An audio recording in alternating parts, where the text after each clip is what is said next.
Hi and hello, watch fans, and welcome to another edition of the Real Time Show with me, your friendly neighbourhood watchmaker, Rob Nuds. Today I am joined by my friend, my countryman, Richard Benc of Studio Underd0g. He's in the virtual studio on the other side of the channel to talk to me today, not just about the origins of the company, who he is as a man and a watchmaker, but also where the company is going to be going now it is about to reach its 2-year anniversary. Richard, thanks for joining me, mate. It's a pleasure to talk to you again. How are you doing? I'm good, yeah. Thank you. Thank you very much for having me. I can't quite believe that. Yeah, coming up to 2 years, it literally feels like 2 weeks, really, more than 2 years. But I guess a lot has happened has happened in that time. I can definitely understand that feeling because, of course, you're always busy and things are always changing and you're constantly putting out fires as a new business owner. But when you think back on, say, the first release or the first time you sent out a press release to journalists and you kept your fingers crossed that people would pick it up and talk about it, that must feel like a million years ago now, surely. Yeah, that's true. That's true. There's so many elements of the business where, I'm constantly running, constantly doing things that time absolutely flies. But I've tried for myself to sort of document certain elements. So I've still got, some screen recordings of when I first hit live, to launch the product. I've still got, for some of the press outreach that I was doing rather than just an email, I would kind of reach out via video. So I've still, got all that.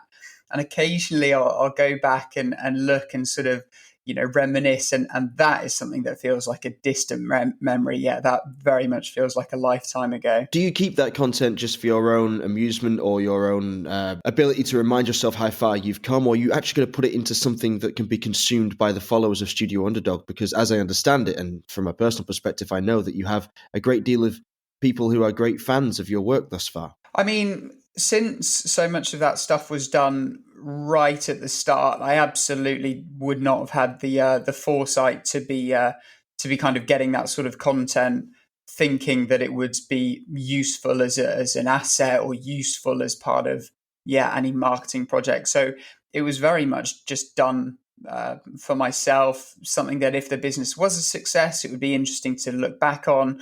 If it wasn't, it would be something that I could still look back on as a learning experience and, proud that I did it. So at the time it was very much for myself, but I enjoy looking back on it. And I'm sure, if the time comes or if there's a way to kind of put it in place and share that story, it would be good to do so at some point, but not something I've put too much thought into just yet. It is great to have it there, though, if you ever should find a way to use it and distribute it to your followers, because I'm sure there's a lot of people who are very interested in the story. Some of them, of course, because they want to follow in the path that you've already walked, and others because they are just interested in you as a person. So why don't you give us a little bit of background first in that regard? You as a person, as a man, separate from the company, where do you come from? What was your upbringing like? What's your background?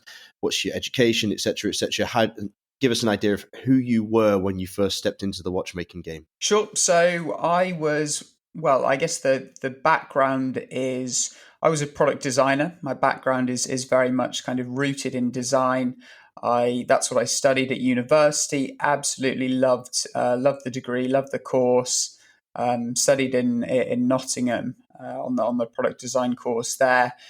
And when I graduated, it was very much a case of trying to get the first job in London that I possibly could. That was the main goal. So I was aiming for a consultancy so I could have, varied design briefs, but those were super competitive. So I was very much ready to take any design role that was offered to me. And fortunately, the first one that I was offered was for a company that design and develop and manufacture to an extent watches, which I went along to the interview, borrowed my dad's watch for that interview because I had no knowledge or interest at that time in the industry. I just didn't know it existed. Got that job, was designing character watches, children's watches, Darth Vader watches and the like, which I enjoyed. But that was very much the door opening on this industry and a discovery from there. And from that, Darth Vader watch, that opened the door to me learning about mechanical watches and the history of horology. And I just, fell head over heels in love with the industry. And that was my in, I guess. And in lockdown, started on my own little passion project, which, that was 2 years ago now, and it's turned into a full time gig and something that I really enjoy doing. So, for anyone that hasn't seen your watches before, maybe you could just give us a little idea of what makes them special aesthetically and what they've got going on behind the dial in terms of the mechanics. Sure. So essentially, the brief I set myself as a design brief during lockdown in terms of kind of coming up with a watch brand. And when I set this brief, I didn't have huge ambitions. It was very much a design brief. I'd set myself a project, and end of project was putting some renders online. So it didn't feel like such a daunting project. I was very capable of sort of the design process, and since I'd kind of almost set that out as almost a stepping stone without realizing it, I felt in control. So the brief I gave myself was to design a product that was what's the best way to explain it? I guess it was a very playful approach to horology, and that playful approach in a really serious industry. That juxtaposition is what I was really drawn to, and treading that line perfectly was the design challenge. So when I was, speccing the watch, I wanted to use a movement that I found incredibly interesting. So I used the Seagull ST19, which is a really, really brilliant movement, a mechanical hand wound chronograph that has some real history to it. Designed in the 1940s by the Swiss, originally a Venus movement, and sold to the Chinese Air Force in the 60s. So that was one place where I was kind of drawn to. And then on the flip side, started developing dial designs and colorways that were really playful and quite fun and silly. So the best way to sum that up was, that juxtaposition was my focus. And then just making sure that I got all the little details right, and all the design decisions that I was making was to make sure that I would tread that line very carefully. I wanted it to be silly, but I wanted it to be serious. And that's where most people may recognize the kind of the watermelon chronograph, which is what the brand is sort of currently, I guess, known for. At least that's what puts Studio Underdog on the map, as it were. That's the one, of course, that sticks out in everyone's mind, especially mine as well. When I first saw the watches, how did you get in touch with me? Did you send me an email just randomly at Fratello? I can't remember, but it certainly stole my attention, and that was the one that I've always hungered for, shall we say. What was the inspiration for the watermelon, and for the other two? You had the panda, and then I think, was it called Desert Sky? The blue one? So each of them very, very different, very different inspirations. I think, there was no eureka moment in terms of the watermelon. I wish I had some fascinating story of, how a watermelon, fell through my window, and that was it, kind of thing. But it was more just how sometimes I'd see colors that would just work so well together. So the watermelon I thought was fun and playful, and I liked the contrast, the vibrancy, the contrast of the pink and the green, and how, again, that was kind of silly and fun. But in terms of the other designs, so the Desert Sky, for example, that is that colorway is based off a pair of Nike trainers that I saw, a pair of Air Max 97s, and it had this sky blue sandy color. And I just thought it worked, and I said, right, let's see what that looks like on a watch dial. The panda was kind of a play on your most traditional style of chronograph, a panda, and so mine was a slightly goofy approach to that, where I wanted to use those colors, but there was, so for example, on the tip of the chronograph, there's a little green element which is inspired by a panda's favorite delicacy, a bamboo shoot. So lots of little, just silly kind of playful design decisions for that. So yeah, very much it was a case of colors that I thought worked together, and then sort of running with with the playful elements that would help me kind of put down on paper and start mocking up. So I guess if you're following a path from color first and then fitting the story or the name or the character of the watch to it afterwards, you're going to have a lot of ideas, a lot of things coming in, new inspirations all the time from the world around you. What have you encountered since the release of the initial three, and then obviously the Aubergine special edition that we did, or well, you did on your own, and we promoted at Fratello for a good cause, which I thought was a wonderful thing. Maybe mention that a little bit if people don't know about the special edition project we did together, and then tell us what kind of colors we might get to see in the future. Sure. So the Aubergine, that was a really fun sort of project to work on. So the background for that was I just launched in around March, 2 years ago, March 2021. And then when April came around, I was still very much busy, making those watches to fulfill those orders that I'd had. But one of my favorite things or times in the year for watch launches is the 1st of April, when some of the big brands come up with an April Fool's, some ridiculous concept. And what always makes a great April Fool's is something that's slightly believable, or a small percentage of people, if they don't realize the date, will go, "Oh my God, that is crazy." So I sort of came to inverted brackets the market with a new colorway, which was going to be the Aubergine. And what was unique about this one was the dial was going to be made from a genuine piece of aubergine. And what that would mean is it would patina over time, essentially start to get moldy and gross. And that was the joke, but what came from that was people were going, right, this is hilarious, but the colorway of this is brilliant, and they wanted it. And it's similar, I guess, to the watermelon in terms of a silly inspiration on a serious mechanical timepiece was what really captured people. So a year on, that's when I sort of reached out to Fratello, to you yourself actually, because you were one of the very first people to kind of cover the brand. And from when I launched, of course, nobody knew of Studio Underdog. Nobody knew what I was about. It's to some extent to press.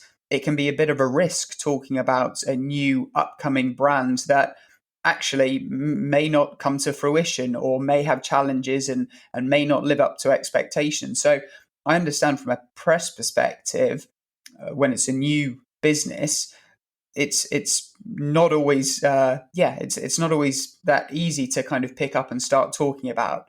So I was really appreciative, for you and to Fratello for covering the business from the start, really. So when I had this idea for actually introducing the aubergine, I came to you to see if it was something that that you guys at the time wanted to be a part of. Unfortunately, you were interested, which was amazing. So we made 50 pieces of that, a limited edition with 100% of the profits being donated to cancer research. So a super fun project to work on, and it was great to see those watches actually come to market. Although I do constantly get requests for that to be reintroduced, and people sad to have missed out. But the great thing is about the kind of the format, at least of this chronograph collection, is the possibilities are really endless. It's just about colors that work, telling a playful story. So that's what I always say to people is, there's plenty more exciting ideas in the pipeline. And sometimes it's just a case, I was at an event a couple of weeks ago, and a customer came up and said, "Oh, a mango. I'd love to see a mango as an inspiration." And straight away I start thinking about it. I'm thinking, actually, those colors could really work. I wonder what that would look like.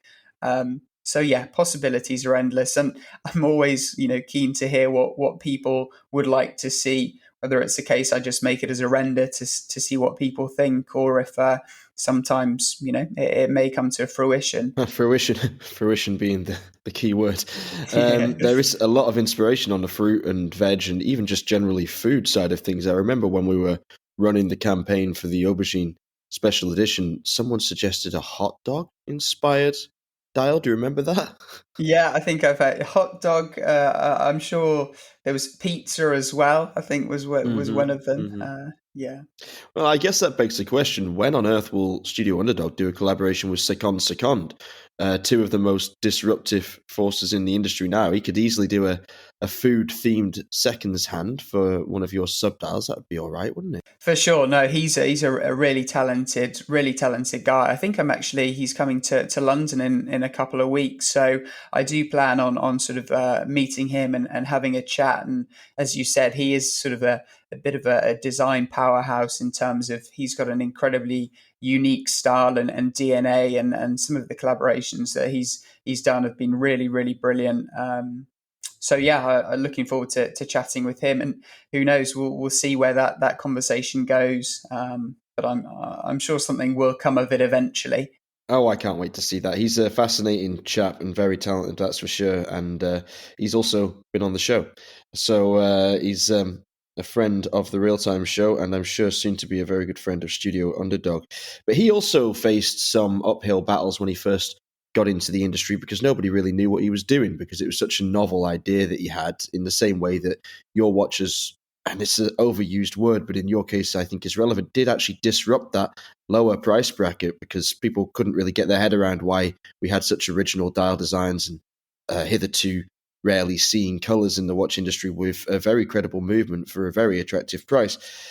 But tell me this, when you first approached watch media, people like me and all of my esteemed colleagues in the established media landscape, what was it like? What challenges did you run into? Did people take you seriously? Did people send you a paid press kit back immediately? Was it scary? And do you regard it as a success, or is anything you'd do differently now if you were to advise a young brand owner going out into that field that you did? That's a really good question. So there's, I guess, a couple of points there that I want to cover. So one of the reasons that I think I was able to, in a small way, kind of disrupt or at least be able to do something different was the fact that when I launched, I wasn't thinking commercially. I wasn't, when I introduced my project, it wasn't a case of, right, how can I sell the most watches? How can I, bring a product to market that everyone will like? Because, had I been thinking that way, the narrative would have likely been, we're a new brand here to disrupt the industry, which I'm sure, as someone in the press, you have seen countless times. Whereas my approach was a lot more honest, maybe, or it was at least a different approach, in that I came to market with a product that I thought me and three other people on this planet might like. One of those being my mum. So already my approach from the outset wasn't commercial, which I think was a point of difference. It was somewhat refreshing, possibly, but even that in itself isn't enough, I guess, to get everyone excited. As I said, kind of earlier, it's a risk for people in press to start talking about a new brand that doesn't exist or may not even have products out there yet. Because, and I'm sure you've experienced this firsthand, there's been some brands that have come to market, promised the world, got some really great press, but by the time they've come to market, the product doesn't live up to standards, or things have changed and it doesn't live up to expectations. And that is obviously then can reflect on anyone that has been picking it up, as it were. So from the start, yes, reaching out to press was daunting, but it was also challenging, really, for people to to believe in the brand and trust the brand. You were, as I said, were one of the first people to to talk about it, which was hugely exciting for me. One of the very first people that I reached out to, and one of my focuses, was Jodie from Just One More Watch. That was at the time, kind of, I guess, I believe to be kind of my key market and really who I wanted to get in front of.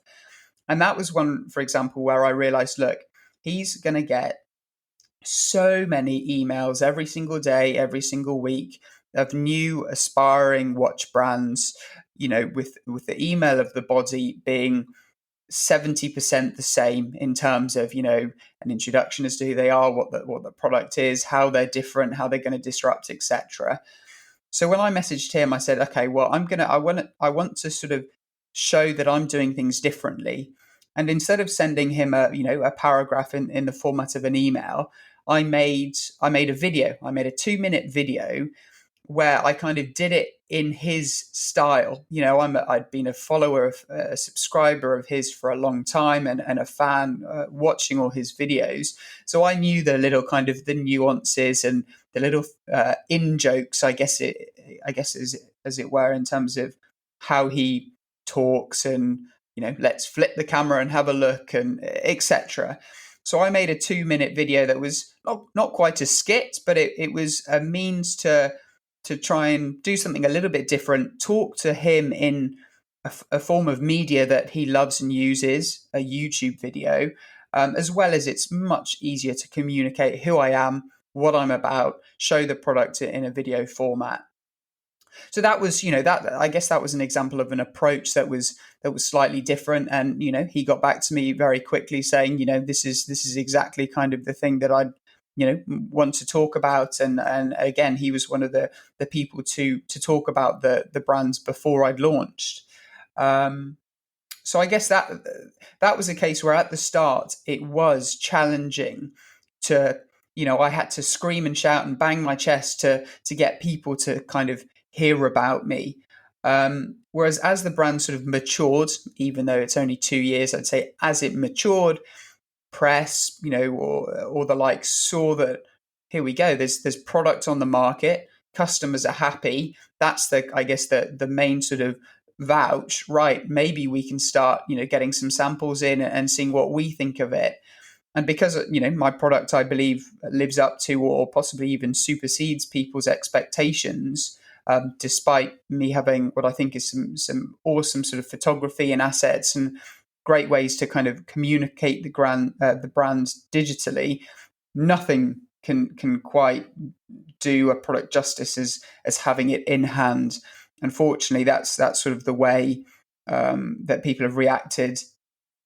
In my case, where getting the product in hand, they're even more impressed than they may have already been from seeing it online. So that's great to hear that it's actually validated everything you did in the early days, the feedback from the customers and the satisfaction they've expressed. And now that's opened the door to established watch media even further, because you're quite right. Actually, no one else has ever mentioned that example on air, but when we do get approached cold by brand new brands, we are always a bit skeptical, as in, well, how good are they? We want to get them in our hands first. We want to look at them. We want them to go to market.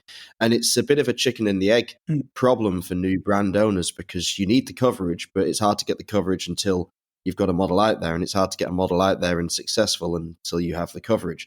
So that was the early stages of your brand and its development, the first year and a half, I suppose. But now, like we've said, you've just reached past your 2-year anniversary. What do you know now that you really didn't know a year ago? How different has the second year been, and what can we expect from the third year and beyond? The first year was a case of almost proof of concept.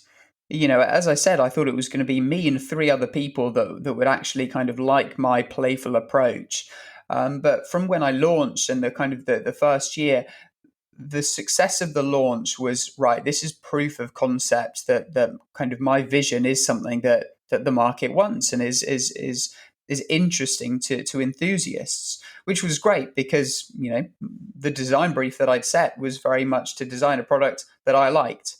And because I'm an enthusiast, and because I was so sort of ingrained in the enthusiast community in the industry, because it kind of met my needs. It just so happened that it also kind of met the needs of people, other enthusiasts. So first year was very much kind of proof of concept. The last year now as well, because I've released a few new items, but it's been, still in this chronograph format. It's been just about making little refinements, making, tweaks. Something that I've been focusing on for this year, and actually that I plan to focus on, a lot more in the future. And I think has a huge scope for not just building my business, but building an industry, is working with more British suppliers and working and partnering with British independents.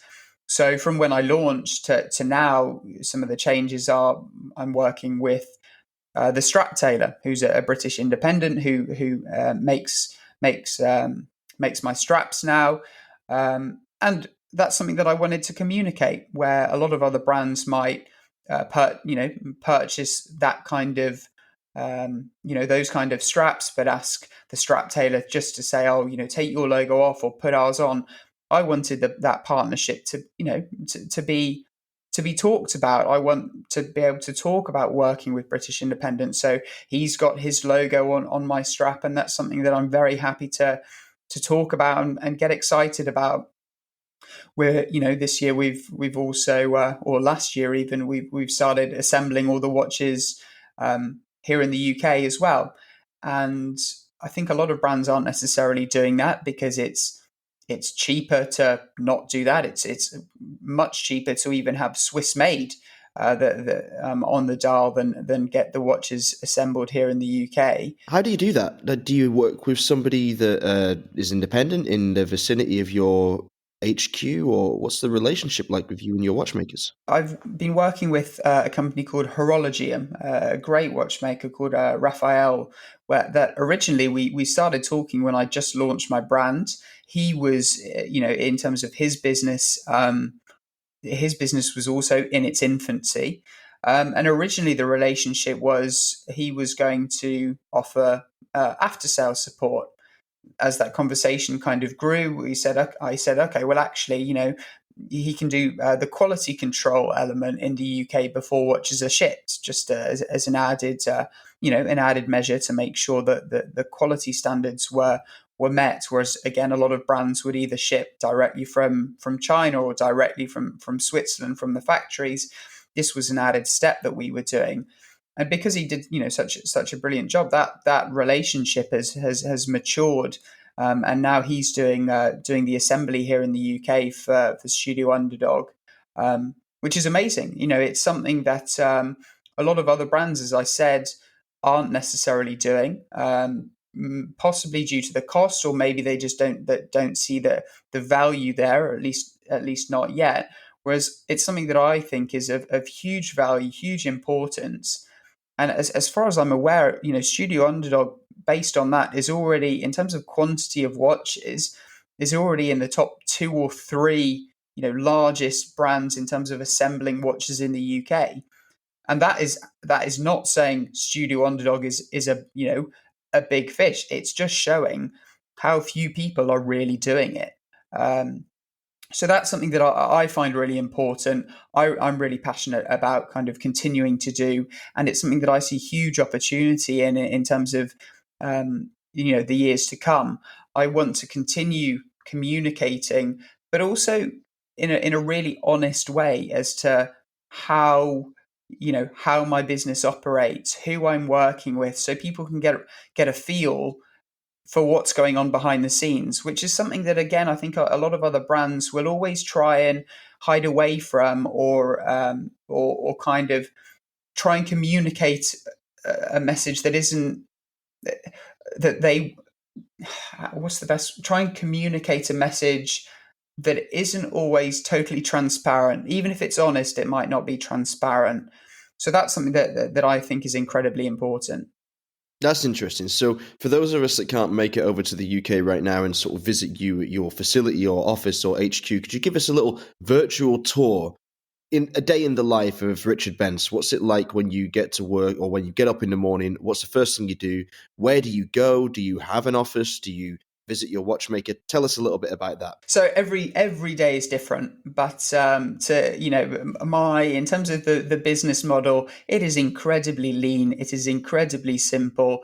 I have a 2-bed flat. One of those bedrooms I have turned into a little office space, so that's where I'm sat currently. So my commute to work is all of about 12 seconds.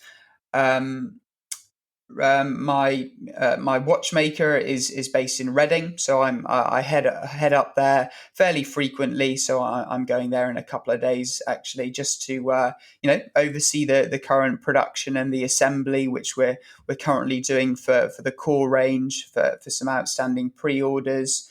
So every day is incredibly different. Um, One thing that I guess I'm struggling with now, or something that's a challenge currently, is when I started, the design process, the marketing, the storytelling, which was hugely important and was what I was spending the vast majority of my time doing. At the moment, I still know that element of my business is hugely important, but suddenly I'm having to run a business. There's all sorts of things, whether it's figuring out finance, doing my accounts, answering customer emails, etc. Suddenly the days just disappear, and I realize, I've had a design project in mind for weeks, sometimes months will go by before I'm able to put pen to pencil. So that's something that I'm trying to kind of figure out as I grow and as I learn. But that's just the nature of a small business that has grown fairly quickly. At the moment, it's still just me managing Studio Underdog. As I said, I've got partners that I'm able to work with, other independent companies, but in terms of just Studio Underdog, it is me. However, I'm pleased to say that the team will be doubling in size later this year, as I've made my first hire, which is exciting but daunting at the same time. Well, that is exciting. So, what role is your new colleague going to be taking on? So this is with startup roles are always pretty varied, but the main focus of the role is already two roles in one. It's kind of managing from an operational side as well as customer service and support, which is something that that is key. I genuinely want to make sure that 100% of my customers are satisfied, which is already an impossible target, really. But I'll do whatever I can to to try and achieve that. So that's the main part of the role. But I'm sure when it comes to real life, it'll be even more varied than that. So, but that's the nature of a startup, and hopefully something that is quite exciting, quite a good opportunity. Looks like you're doing pretty well so far in terms of customer satisfaction. You've got a 4.8 rating on Trustpilot with 92% 5-star reviews, which is pretty good, and 0% 1-star reviews. So nobody thinks you're a complete dickhead. That's a bonus. No, not yet. Anyways, not yet. No, No. not yet. Don't say anything stupid on this podcast. Keep it up. You're doing well. So, talking about the company growing, what's the next step in terms of product release? Do you dare, and I mean this literally, release a completely new product? Because a lot of the successful small independents, and I'm dubbing Studio Underdog as that rather than a micro brand, as a sign of respect for your unique design and your approach to the watchmaking industry. A lot of small independents, they have great success with their first model, which is the one that upends the apple cart, so to speak. So let's think of, say, 7 Friday as a perfect example. They dined out on that case shape and mixed up the colors and the strap combos and everything else for years and years and years. They exploited their 5 years of cool to perfection, and then they felt the pinch of people getting a bit tired of the original, so they tried some new models, and nobody really took to them in the same way. So do you have an idea for a second model? I'm sure it could be a couple of years off at least, because there's plenty more meat on the bone with the chronograph as it is, and new colorways and new projects and new partnerships. But do you have that in mind for Studio Underdog, or are you going to take it in a different direction? No, I absolutely, absolutely have that in mind, and I've been developing some new products, not just in terms of new colorways, but a new model. I've mentioned previously that a field watch is something that I've been working on, and kind of looking back in terms of when I first started the renders, or first started on that project. It must be coming close to 18 months ago now, from when I kind of put pen to paper to get that rolling, which is crazy to think that it's taken, it's already been that long since I started working on that. And that was something that it's something that I am excited to release, because for the reasons that you said, that second product, that second album can really help to shape the future of a brand. It can help to define whether a brand is just is it a one hit wonder, or is there more to the brand. And it's, I see Studio Underdog being even more successful than it is currently in many years to come. And in order to be able to achieve that, I need to kind of show more as to what the brand is about. And I think, the term kind of second album is the best way of putting it. A successful second album is always slightly different to the first. It's somewhat unexpected, but unique and exciting in its own right. So it's something that I'm really excited to launch, and originally had planned on launching it towards the end of last year, but to again just kind of make sure that I'm having to make decisions that will ensure that Studio Underdog is around for a long time. So rather than kind of trying to make the most of certain opportunities that may be available now, I'm looking for longevity. So for example, even though I am ready and was ready pretty much to launch a new Fields watch towards the end of last year, I've decided that actually at the moment my priority lies in fulfilling outstanding orders. So the last time I opened up a pre-order was in September, and I'm still currently fulfilling those orders to make sure those customers can get their watch, enjoy their watch before suddenly they're seeing things on social of a new watch coming. And that just comes down to, if I was the customer in that case, if I had an outstanding order that I'd been waiting a while for, and suddenly the brand is launching new watches, I'd be going, oh well, hold on a minute, what about me? So again, it was a tough decision at the time, but as soon as I made it, I realized it was the right one. So it's just for me about taking things kind of slow and steady, as excited as I am to launch something new and kind of help to shape what the DNA of the brand is. Sometimes I have to slow down a bit, because at the moment, people don't necessarily know what Studio Underdog is about. At the moment, I'm sure a lot of people quite understandably think that Studio Underdog, I'm the watermelon man. That's it. Anything new has to be a watermelon on a dial. Or, is it just, fruity flavors or delicacies on a dial? Is that the brand? Something new allows me to really communicate what I see the brand as.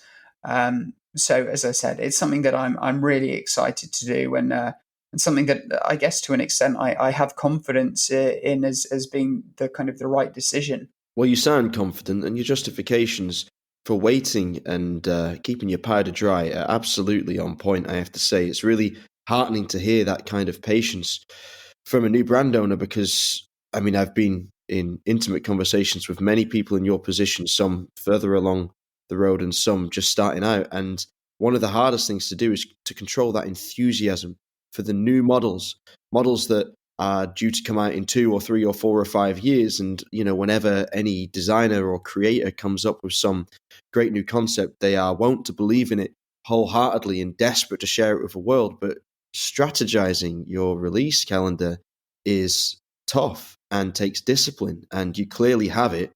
And you made the right decision by prioritizing your customers and certainly the perception of your brand in the eyes of your customers. That was wise, I think. Not necessarily wise beyond your years, but wise beyond the company's years, and certainly wiser than I've seen many people act in the same situation. I have a question also about your longer term ambitions in the watch industry. You've got off to such a flying start, and there's such a wealth of good feeling towards you, because I think you are just generally a very likable person and believable and transparent in all the right ways, ardent and passionate, and all the things that people could ask for in a new brand owner. But do you aspire to work in a different price bracket at some point? Do you have wild ambitions to be working with new calibers or new materials, or very ambitious designs with a high grade of manufacturing and a huge cost associated therefore? And if so, is that something you would ever pursue under the Studio Underdog's label, or would you consider starting a new brand? And I'm talking many, many years down the line, if that's something you've considered? Yeah, I mean, I guess the way I look at it is, so rather than sort of coming at it in terms of a price perspective and saying, oh, I'd love to be designing products in X price tier or X price category, because the market has shown that already there. When I made the changes, such as moving certain parts of the supply chain to the UK, that was reflected in the price of the watch. It was increased, and no one really had any concerns. I don't believe I actually had a single email where people were saying, "Hold on, what's this price increase due to?" Whether it's a case that they still felt the price was justified, or whether they saw the value in the add-ons, as it were, or the changes that I made.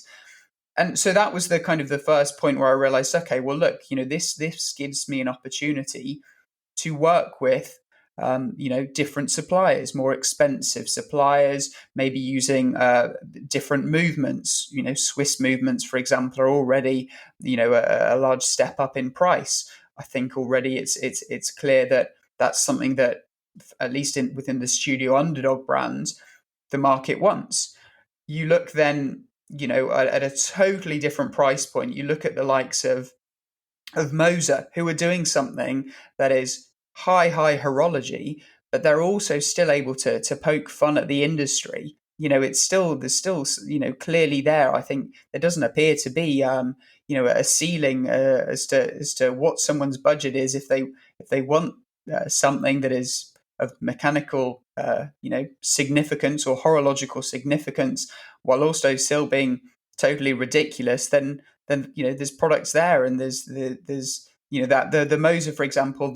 I'm not exactly sure which one it's called, but the one that looks exactly like an Apple Watch, and then you flip it over on the back, and it's this beautiful mechanical movement. I think that's brilliant. That's hilarious.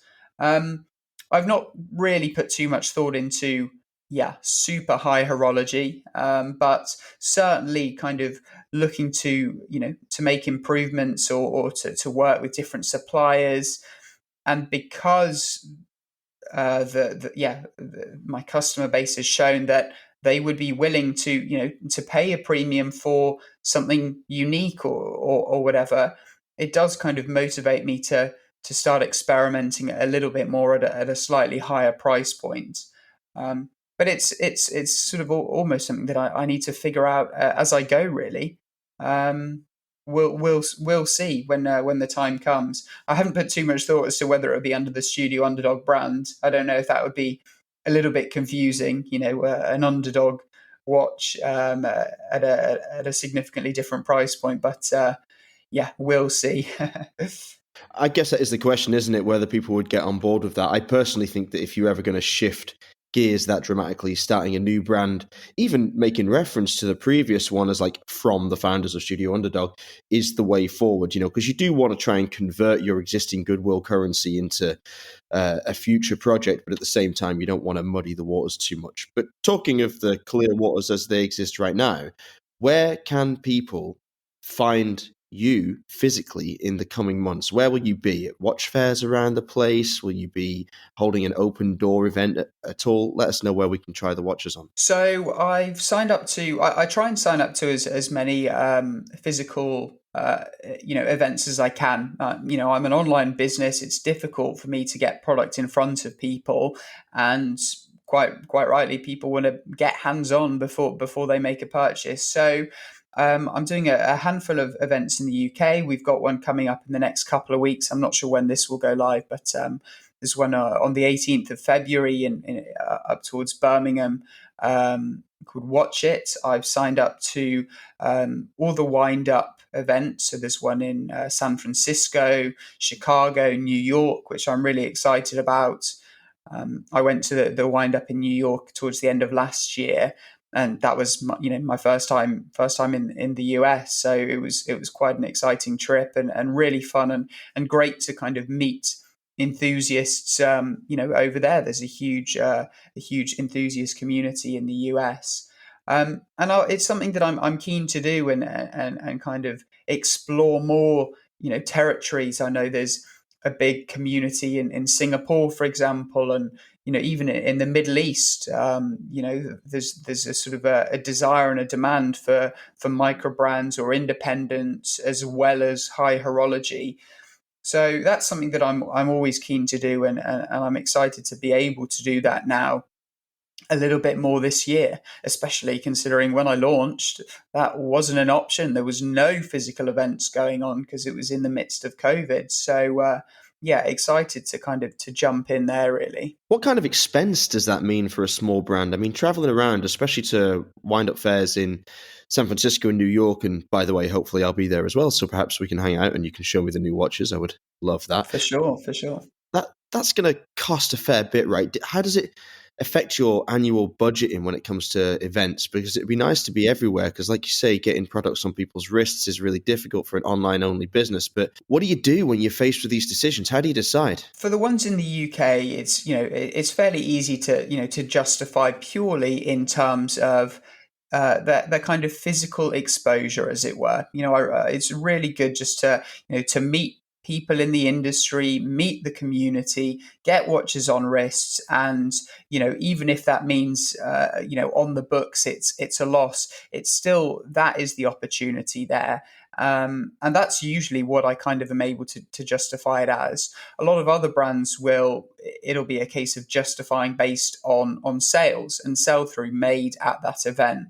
I try and take a little bit of a different approach.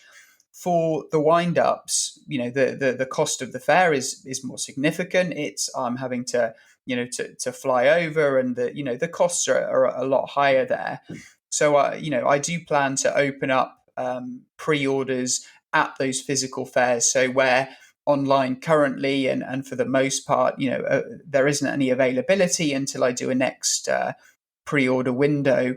When I go to those wind up fairs, I will have kind of pre-order availability. So again, it won't be products available there and then, but there'll be a window to order for anyone that does come and sees me in person. So that helps in a way to justify the costs. But for me, I think for this year, it's just going to be so important to get watches in front of people, get them on wrist, and the products themselves, as amazing as the photography is that I've got, I think clearly when the products are shared on social, people are engaged and really like them. Nothing does them justice like having them in hand. The colors really pop. So any opportunity to have that is something I'm really looking to get involved with. So on that note, is there ever any scope for a retail network stocking Studio Underdog, or is there simply not the margin in the price for the watches at the moment?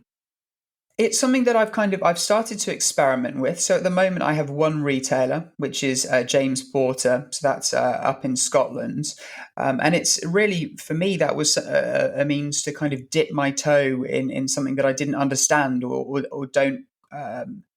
Don't. I'm taking it as a learning opportunity. In essence, it's something that I don't understand. It's quite different. At the moment, on paper, again, it doesn't really make that much sense because already I've got a high level of demand that I'm struggling to fulfill in terms of products. I'm still having to launch in batches, and that's how kind of it works online. So having a retail network doesn't really work at the moment. I'm trying to learn and see if that is something that could work in the future. But it does change the business model.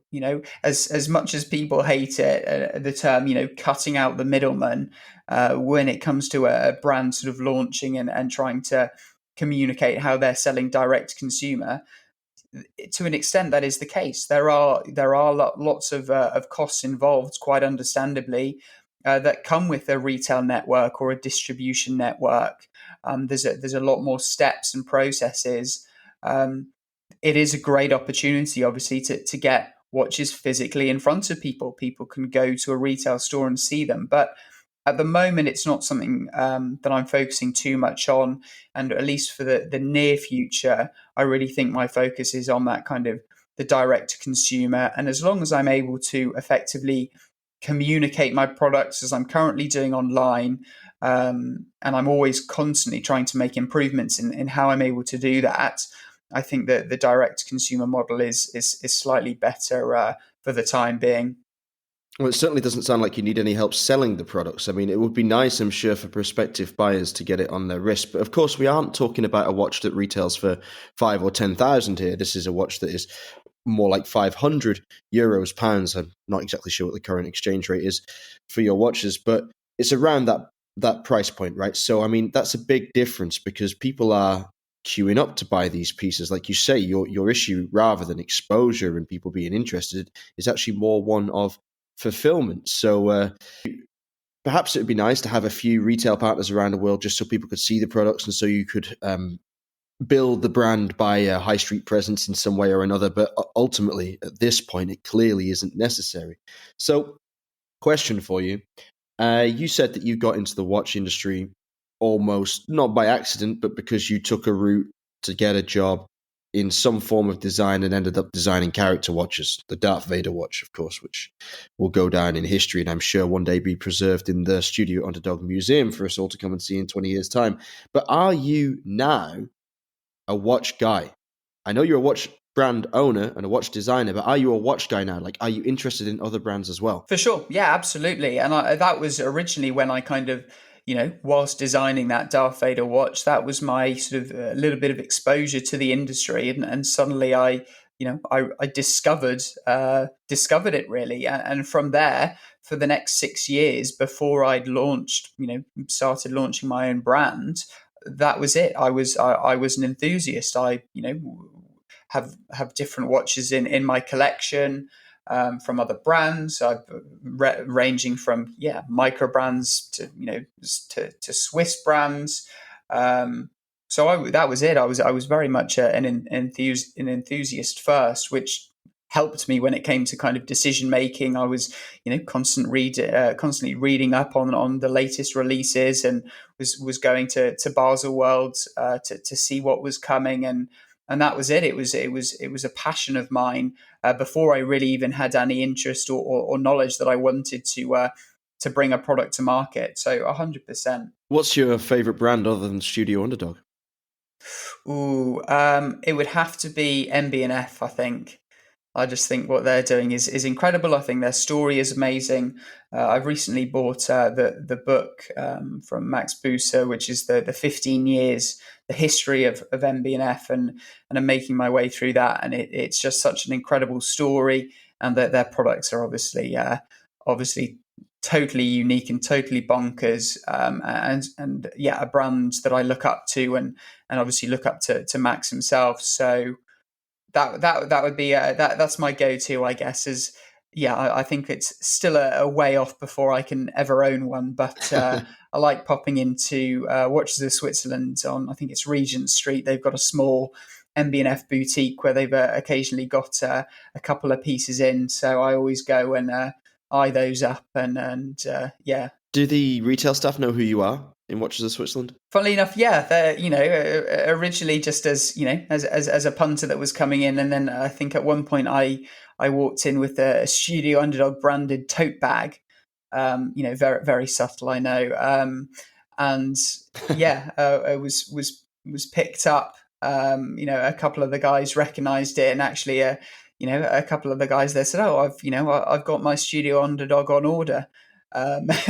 Which is pretty mind blowing to me, but always exciting to see that my small little passion project has got, I guess, that the attention, and these people who spend their day surrounded by high horology and beautiful Swiss watches also have the respect and the interest in something that I'm doing. So I think that always helps me realize that clearly my approach is is right, and it's interesting to the right people. Yeah, I mean, you've captured the imagination of the watch-loving public, and you know what we should do? We should get you to come up to Manchester sometime and be part of a Red Bar Manchester event, because I'm sure that the guys that we have attending those evenings would love to hear you speak on how you've gone about founding the brand and what your plans and vision are for it in the future. Yeah. One last question before we go. Okay, so what's the next dish on the menu?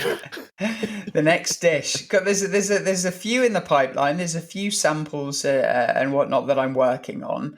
I guess something that I've not spoken about yet, but it's still very early on in in the development. But yeah, I've only got myself to blame if if it comes to bite me or if it never releases. But something that, as I've mentioned, that I'm interested in kind of really communicating more in the next few years, and something that I'm really proud of is the kind of working with British independents.